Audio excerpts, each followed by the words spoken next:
was just thinking about what would have happened if that Zexy chance that we showed you there had gone into the net. I mean, it would have been a whole different story. But I have not watched a Manchester derby where we have dominated in terms of chances to win a game in a very long time. I'm not talking about dominating a game, but dominating possession. Yeah, you're not talking about possession because we ceded possession, but talking about chances to win a game in a very long time, and we were able to do that. Quite a number of opportunities from Ugarte 1, Ugarte 2, Garnacho to Zexy, and then the left back Patrick Dogu. Dogu needs to take some lessons. We'll get into that.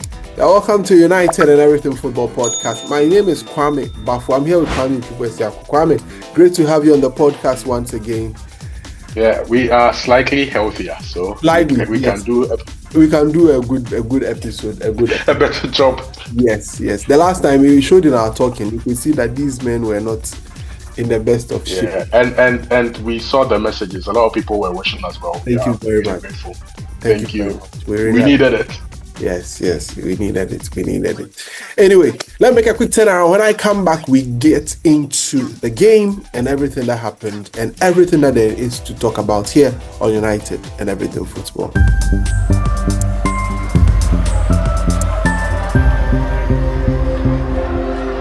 All right, thank you very much. Welcome back to United and Everything Football Podcast. So we are here to talk about the United versus Man City game.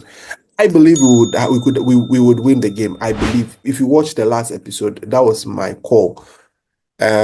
We did enough to win the game. But unfortunately, the quality matter that we've been talking about kept showing. And in the first half, Kwame, I saw something interesting. I want to start from that point. I don't know if you watch the Super Sports, the Premier League production analysis, where they showed the players map in that first half.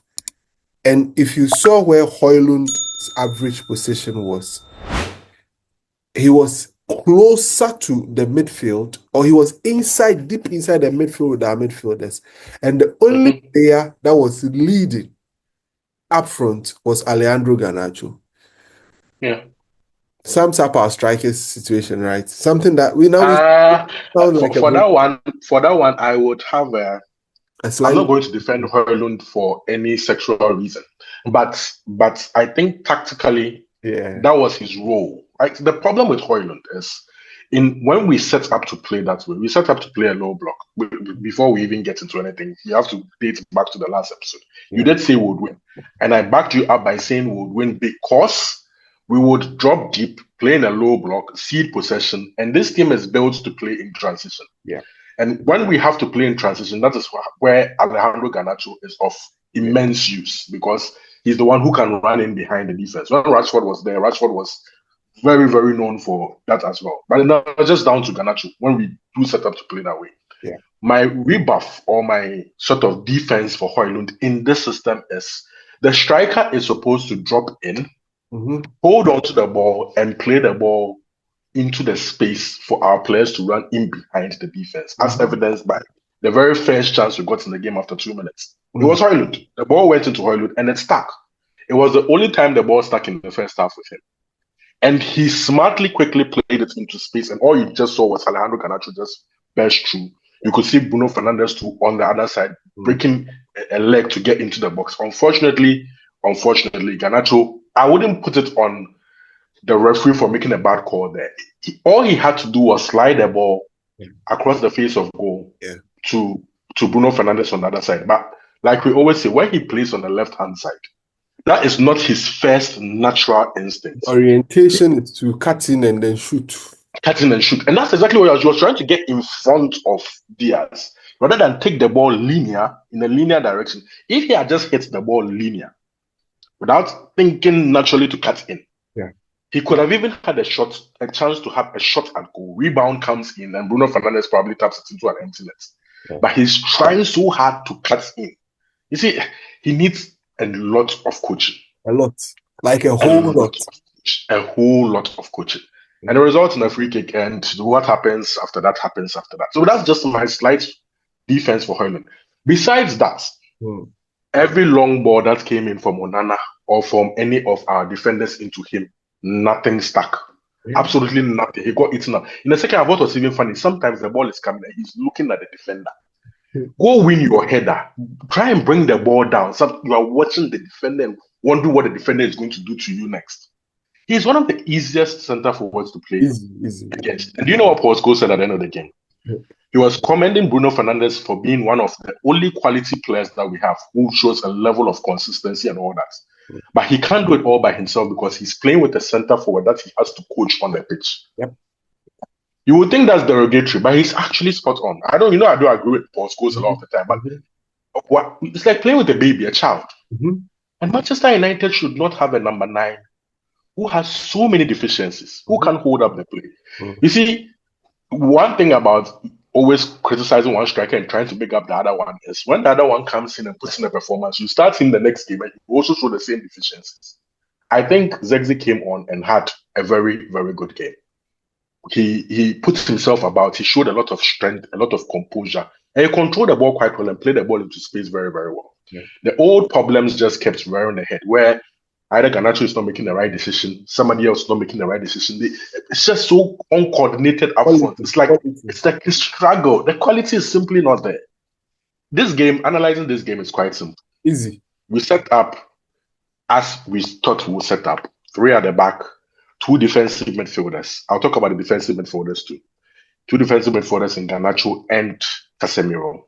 And then we put Bruno Fernandes up front. If you told me 6 months ago that Casemiro will be playing better than Ugarte, like way better than Ugarte, to the extent that Ugarte has had to be subbed over the past couple of games, I would have told you that you are mad.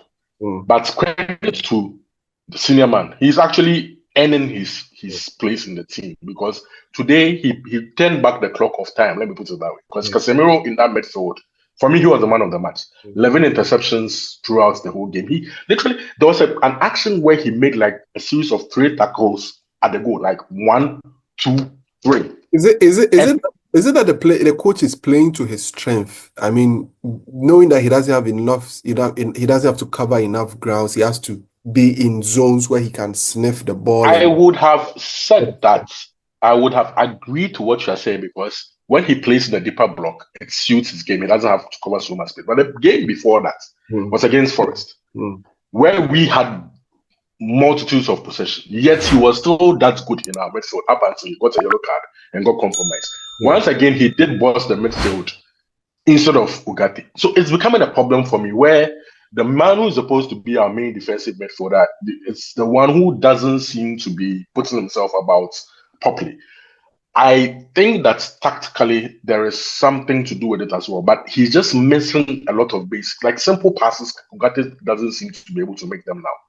But I think he's also been made to be the one who advances more when we have possession. I have a theory. And in advancing, he's supposed to play as an 8. I have a theory I want to share about. But he's a 6.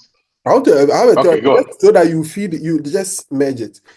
Yeah, ideally in the system, it's supposed to be a 6 and an 8. You see when Bruno Fernandes plays in the middle, alongside one of those defensive midfielders, he is supposed to do the carrying and then the distribution and then the crashing of the box. When I watch Ugarte play, and evidenced by the fact that he got at the end of a couple of chances in this game, he seems to be the one who is doing all the foraging, going up and down. And to me, naturally, that is not his forte. I think his forte is to sit in front of a back 4, shoot the ball, play very simple passes, and just keep it rolling. I would have thought that there will be a role reversal where Casemiro is the one who is doing the crash. But instead, Casemiro sits very often and rather relies on playing very long balls out wide to our wing backs. Let me share this theory with you. You see, when Ugarte came in, he had some difficulty adjusting. Now, and when he was able to hit some consistent level of game time, he was able to pick his rhythm. Now, there's been this stop-start where he's had a bit of an injury and had to stop, so he's not been able to hit that stride that he's had. Do you believe in this tentative theory of mine that he had, because he's coming back from injury, because he's had a lot of stop start, he's not been able to hit that stride because there's been a bit of pause play again in his situation? I'll feel that's just giving him an excuse. Okay. It's more of an excuse rather than something I'd want to believe in. He's not playing well. And let's see, he's not the only person in this team who hasn't played well in the entirety of the season. So I'll rather put it down to a dip in form rather than the stop-start issue. He's not been playing well for quite some time now, if we actually have to be honest. That's true. After the turn of the year in 2025, I don't think he's played well. That's true. He had this very good spell when Amorim came in at the very start, like when he knew he was going to be a starter for his manager. He was playing well for like November through to December.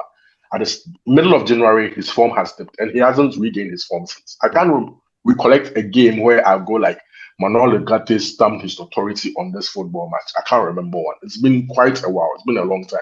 But we have to go all the way back to the Liverpool game away from home where he puts himself about in midfield. Beside then, he's just been off completely, blown by in midfield most of the time. But what concerns me the most right now is even simple passes. He doesn't seem to be able to execute. So sloppy. I mean, there was this pass. Very sloppy. That's the word. You're right. Sloppy. The pass that they gave to him, and he couldn't even trap the ball to even. And when such a situation happens, it leads to an unnecessary turnover. Because what then happens is that when the opponent gets the ball, now you have to rush on, and if you are not careful, you pick up a yellow card, and you put yourself in danger, and then your potency for the position that you occupy then becomes a problem. I mean, these are some of the things that... In summary, today, it was just more of effort, desire, but a lack of quality at the end of the day. We could also say the same for City, because City are going through it this season. And I was going to ask that. So what City are going through it this season. What do you make of people saying of this low quality issue about the game and everything? No, so it was a poor game. Let's be honest. But let me say this. The fact that it was a poor game actually favored us.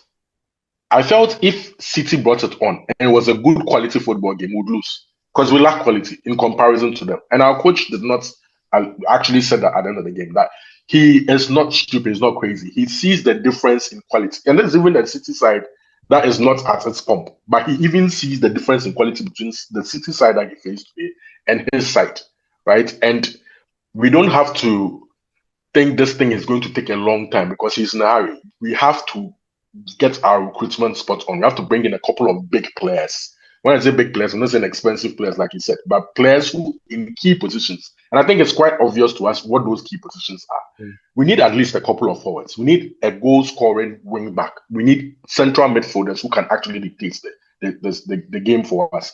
What you saw us play today, sitting back, soaking up the pressure and all that, it's not anything that Amorim wants to play at Manchester United. He wants his team to dominate possession against every other team. In the vision of Manchester United, it's a side that takes the game to the opposition and plays with a lot of quality, comes them in their half. So you can see we are very far off from that. But what I said a couple of weeks ago is, based on what he said in the Sky Sports interview, there has to be a compromise. I cannot go gang-ho with trying to enforce my approach on the team. The formation is the same, but the approach is completely different. And it has to be game by game. Against Forest, we took the game to them. We could say that early goal made it possible for Forest to sit back because ideally that's what they would want to do. But against teams like City, you have to be intentional about being compact, being disciplined, inviting them onto you and playing on the break. If you decide to go head-to-head, toe-to-toe with them, as poor as the City team is, they'll still rip you apart. They'll find ways to rip you apart. It just takes moments of quality from Kevin De Bruyne or Bernardo Silva or somebody to thread the ball in, and that's just the end of us. But we kept our discipline all through. I commend us for it, because if we had played any other way, I would have been disappointed. We played the way I expected us to play. Unfortunately, we don't have that quality that we used to have back in the day, where you would know there will be a Martial, there will be a Rashford, there will be somebody who will definitely punish you on the break. We don't have that right now. We have to bring that speed and quality back into the team. And the only way we can do that is through very good recruitment. Very good recruitment. It is. So until we are able to do that, it becomes a problem. But I have some few takeaways. And the first thing is that I think we are playing well lately. I mean, relatively, when Amorim came in compared to now, it looks as if there is a bit of a connection between the players. They seem to have an appreciation of where they need to be, understanding their roles, the connection amongst them. Um, and I say this in context. I say this in Mhm, context, in the context that we are playing the Europa League, the most important competition for us right now. mhm. I would have been worried if the way we are playing in the league is just the same as when Amorim took over. I mean, where we looked very disjointed. Like you watch the game and it looks so laborious. Like you felt, how are we going to thread a pass or how are we going to get ourselves? But this time around, you are seeing some intentions. You are seeing switch of play. You are seeing place point where there is a space for a player to make a decision. What is lacking is that final third quality. That is probably the most difficult situation for us right now. But in comparison to Europe, where we have so much confidence, it looks as if anytime it's a Thursday, the confidence switches, and we have to. It's the quality of the opposition that we meet. I would stand by that till the end of the competition. The Europa League teams are not good. So, In comparison to the Premier League in teams, I mean, comparison to the gap is so wide. the When gap we is play so Europa wide. League football, yeah, Yeah, like you said in a previous episode, we look like the bullies in the Europa League. Physically, we dominate teams. When it comes to the Premier League, you yeah. bump into the Bernardo Silva. And then Even we are Bernardo going, Silva and we are the one also. going down. Anyway, so basically that is that. So I am making this comparison or I'm making this analysis in context of the Europa League because Ali is the most important competition to me. Very, very, very To important. every United fan at this point, to be Yeah. honest.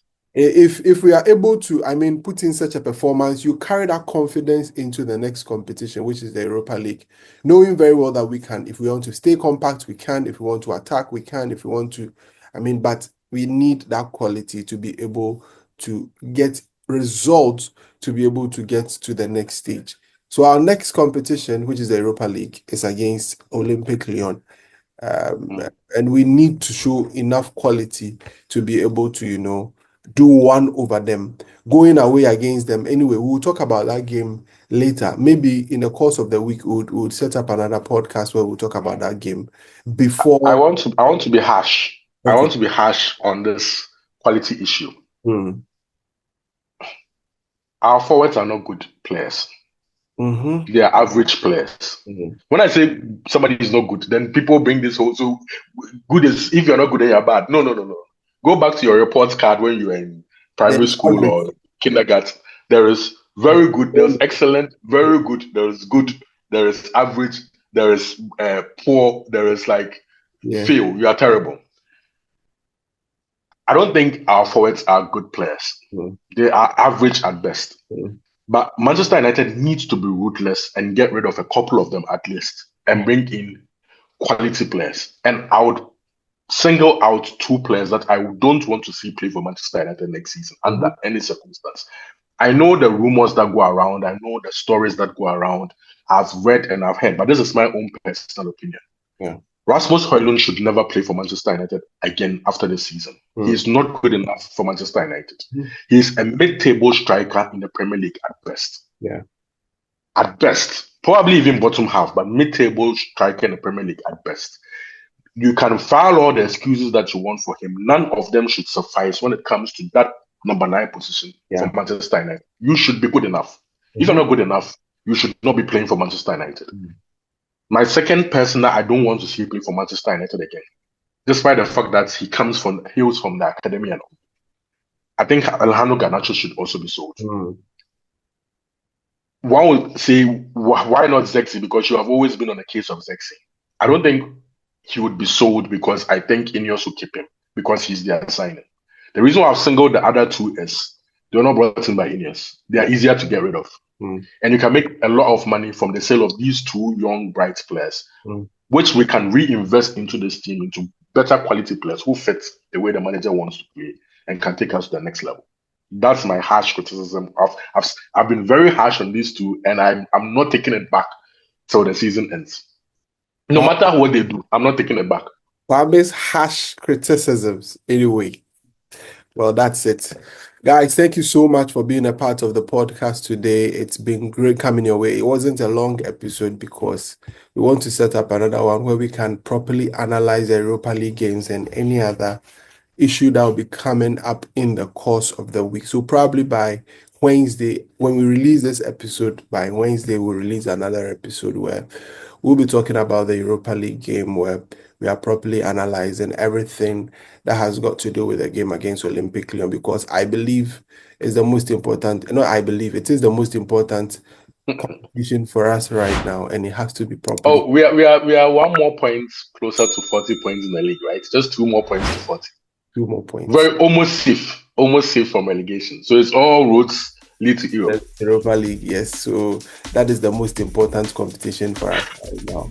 Anyway, thank you so much for being a part of the podcast. It's been great coming your way. Thank you, Kwame, for being a part of the podcast. Remember to subscribe to the channel, leave us a comment, give us many likes, and also share with your friends. If you have anything you want us to discuss too, you can put it in the comment section. We'll consider it and see if we can have a chat or two about it. Thank you so much for being a part of the podcast. We'll see you in the course of the week to discuss the pre-match of the Europa League game, and then after the game as well, we'll be here to bring you everything here on United and Everything Football. Have a great time. Bye-bye.